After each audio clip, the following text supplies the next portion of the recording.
don't answer to you, honey.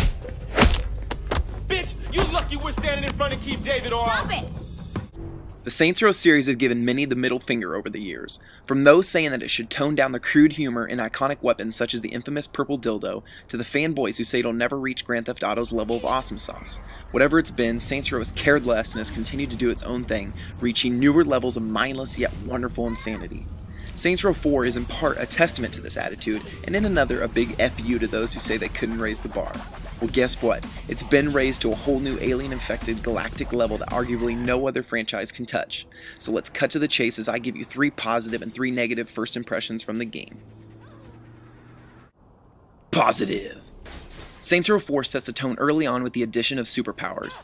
These superhuman capabilities include earth-shaking stomps, mind-bending telekinesis, and the ability to freeze and burn enemies. Oh, and I about forgot, the freaking ability to run 100 miles per hour and leap what seems like a mile in the air. When I first fired up the game, I was delighted to see that you gain several of these powers early on, while the rest unlock as the campaign marches on. This is great because once you're running around causing mayhem with these powers, you'll wonder how you ever played a Saints Row game without them because of their seamlessness in Saints Row's combat. No one power is underdeveloped or overlooked, meaning you'll constantly be switching between them to take out the alien scum. All in all, kudos to Volition for not making these powers a cheap sales gimmick. Believe me, they are the real deal.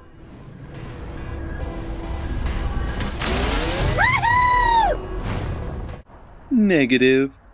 Longtime Saints Row fans may give me a hard time for this, but Saints Row 4 fails to take any graphical leap whatsoever.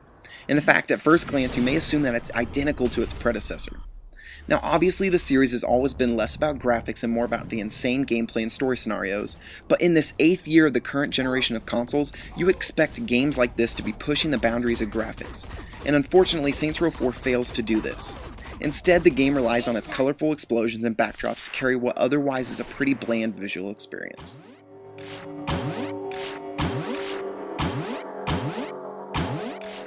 Positive. In past installments, story in Saints Row has been all about overcoming rival gangs and rising to the top. Saints Row 4 shakes things up and puts you at the top as the president of good old America. This setting, while fresh, isn't that eye-opening. However, how Volition goes about unraveling this story is certainly eye-opening and undeniably awesome. As our review explains, you'll be tasked with rescuing your crewmates by first going into their worst nightmares and breaking them free from it. This opens the doors to some wacky and nostalgic gameplay, including 2D side-scrolling, fighting against a giant Saint soda can, and yes, some stealth action. Thanks to this design implementation, Saints Row 4's story fails to get tedious or numb. You'll be anxiously anticipating the next over-the-top mission around every corner.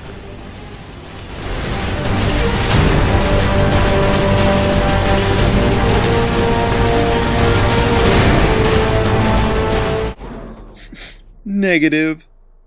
Though you're elevated to presidential status early on in the game prior to the invasion of the Zinniac, once you're in the Steelport simulation looking to fix the big issue at hand, you feel less and less like a BA president, or in my case, a fat BA president with pigtails, and more like an average saint with some awesome superpowers. The issue isn't recognition of you as a president. Much of the script has you spewing out one-liners like, "I'm the mother-effing president of the United States," and other such phrases, but outside of that, there's nothing that makes you feel like you're at the top. I was really hoping for some fun poking at past US presidents and their administrations, or at least something making fun of what it's like to be a president, but alas, none of that is there. Does it diminish the experience? Certainly not, just something that may disappoint some players.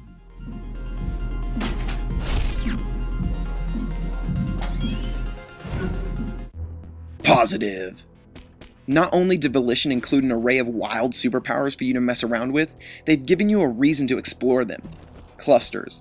Yes, clusters. Perhaps you know them as orbs, but these little collectibles are a blast to search and find in the Steelport simulation. They're up, they're down, they're on a billboard, and they're underground.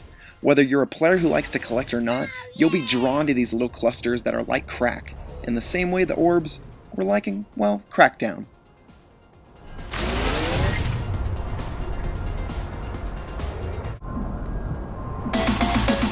Drop the bass.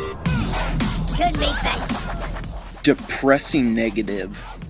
You don't get the dubstep gun from the start? Call me a prickler, but this gun is too freaking awesome not to give us at the beginning, Volition. So, if you couldn't read, listen between the lines, the early positives from Saints Row 4 clearly outweigh the negatives. Just when I thought Volition couldn't take the series any further without being too obnoxious and too crude, Saints Row 4 comes, kicks you in the balls, and says, "You're a damn saint."